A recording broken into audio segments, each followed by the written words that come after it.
సిరి అనే ఒక చిన్న గ్రామం ఉండేది. ఆ గ్రామంలో ప్రజలు చాలా పేదరికంలో జీవించేవారు. నీళ్లు లేవు, పంటలు లేవు, సంతోషం కూడా చాలా తక్కువ. అక్కడే మన హీరో చిన్ను ఉండేవాడు. చిన్ను రోజూ ఆకాశం వైపు చూసి దేవుడా, మా ఊరికి ఎప్పుడు మంచి రోజులొస్తాయి అని అడుగుతూ ఉండేవాడు. ఒకరోజు హిమాలయాల్లో తపస్సు చేసిన ఒక మహాముని ఆ గ్రామంలో అడుగుపెట్టాడు. అద్భుతం జరిగింది. మొక్కలు చిగురించాయి, పూలు పూసాయి, కాయలు కాశాయి. చిన్ను ఆశ్చర్యంగా అన్నాడు, అమ్మమ్మ, ఈ తాతయ్య దేవుడా?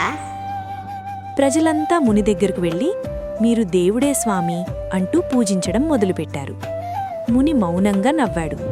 ఒకరోజు అకస్మాత్తుగా భయంకరమైన గాలి తుఫాను, వరద నీళ్లు, గ్రామం మొత్తం వణికిపోయింది. చిన్ను అమ్మ చేతిని గట్టిగా పట్టుకుని అమ్మా, మనకేమవుతుంది అని అడిగాడు. అందరూ ముని దగ్గరకు పరిగెత్తారు. కాపాడండి స్వామీ, కాపాడండి స్వామీ. ముని కళ్ళు మూసుకున్నాడు. తన తపోశక్తినంతా ఉపయోగించాడు. గాలి ఆగిపోయింది, వరద తగ్గిపోయింది, గ్రామం కాపాడబడింది. ప్రజలు ఆనందంతో అరవడం మొదలుపెట్టారు. మీరు దేవుడే, మీరు దేవుడే. చిన్ను కూడా చప్పట్లు కొట్టాడు.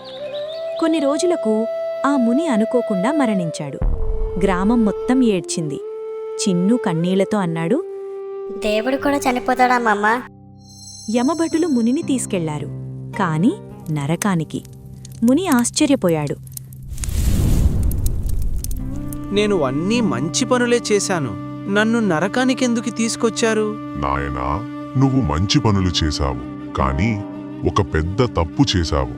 పరమశివుడు సముద్రంలో ఉన్న ఒక పడవ ఒడ్డుకు రావాలని గాలి ఇచ్చాడు. ఆ పడవలో 100 మంది ప్రాణాలు ఉన్నాయి. కాని నీవు గర్వంతో నాకు మించిన శక్తి ఎవరికీ లేదు అని భావించి ఆ గాలిని ఆపేశావు. ఆ పడవ మునిగిపోయింది. 100 మంది ప్రాణాలు పోయాయి. నేను ప్రజలను కాపాడటానికే చేశాను స్వామి. నాయనా, శివుడి ఆజ్ఞ లేకుండా చీమైనా కుట్టదు. అలాంటిది ఆ శివుడే ఆపలేడా? గర్వం వచ్చేసరికి దైవం దూరమవుతుంది. ఈ కథను విన్న చిన్ను మౌనంగా కూర్చున్నాడు. అమ్మమ్మ చిన్నుని అడిగింది, ఏమర్థమైంది నాన్నా?